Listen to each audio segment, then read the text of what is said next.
My name is Michael Flores. I'm the dive coordinator here at Spring Lake. Our volunteer divers, they help maintain the springs, help clean up the lake. They're able to keep the springs flowing, number one. Number two, it's a viable environment for the threatened and endangered species of the lake. The current dive restrictions here at Spring Lake, they are literally, they knocked us down by 75%.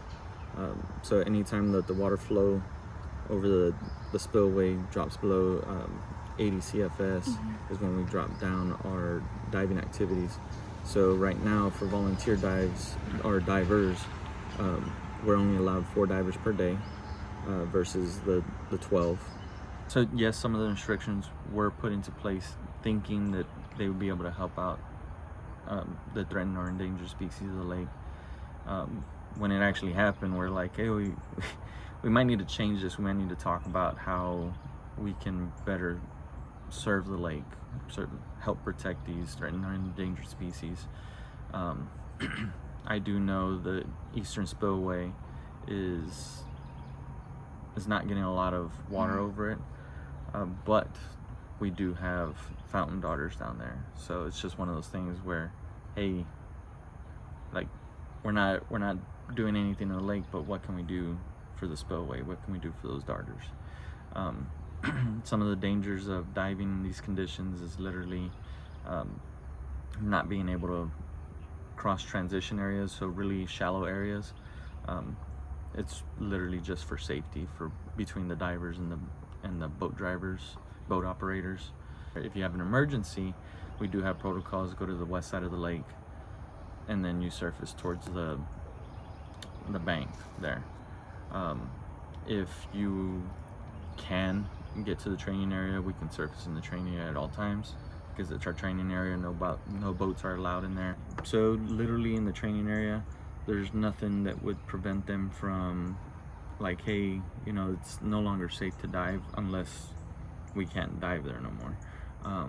Entry and exit out of the water, it's literally you can walk in, you can roll back, you can giant stride, but you're always walking out, so there's no dangers there.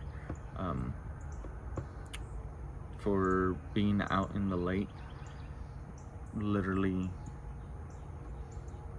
just those low water crossings, even at our worst right now, we are roughly around between 15 and 20 feet in the majority of the places that our volunteer divers go. So it's just one of those, hey, be careful when you're out there.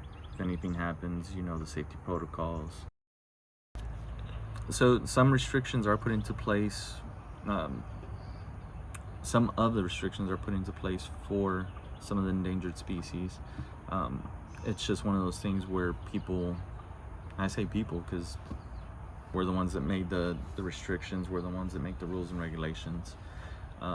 They put them into place not knowing what the environment would be when, say, we did drop below 80 CFS.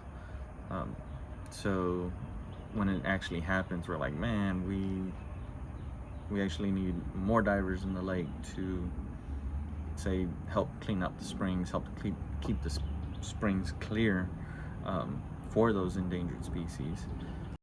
I can't give a timeline for how long these restrictions are going to be. For the lake manager, he has to monitor the lake flow. So once it goes over 80 CFS for a sustained amount of time, then he can say, okay, we're going back to regular operating hours, or not hours, time limits, just the amount of divers that we can have in. And the only way for that to happen is if we get plenty of water. Another thing that needs to happen is people, students, citizens of San Marcos, outside of San Marcos, anybody that uses the Edwards Aquifer needs to become more aware of the amount of water that they use. And it's not just like, oh, I'm just taking a shower. No, it's everything in general.